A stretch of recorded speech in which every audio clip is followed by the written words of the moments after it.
بجيب عندي الاول جزر، ممكن تستخدموه مسلوق او ممكن تستخدموه جزر عادي فريش. بحتاج بصل مقطع، وبحتاج قطعة جنزبيل، وبحتاج فص ثوم صغير. اول حاجة بحط معلقة من الزبدة مع معلقة من الزيت، وهبتدي اكرمل البصل شوية، يعني مش هدبله لكن يبقى مكرمل. لو هتاخدوا بالكم في اي شوربة بنعملها بندبل البصل بس، لكن هنا مع الجزر هنكرمل البصل، وده بيديله طعم حلو ومختلف عن اي شوربة تانية. هتشوفوا دلوقتي الدرجة اللي انا هوصل بيها للبصل هي دي الدرجة الصح للون البصل.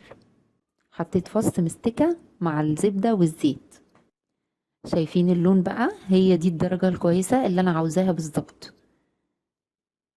دلوقتي نزلت عليها بفص ثوم، وهحط معاها قطعة الجنزبيل. هكمل التشويح شوية، وبعد كده هنزل بقطع الجزر. انا عندي الجزر هنا كان مسلوق، ممكن زي ما قلت تستخدموا جزر فريش، انا سلقته عشان اسرع بس من الوقت.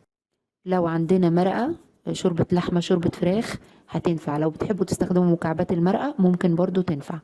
انا عن نفسي هستخدم مية، لاني ببقى حاطة زبدة ومدعمة الطعم بالمستكة والملح والفلفل والحبهان اللي انا بحطهم، فما بحتاجش ان انا احط مرقة.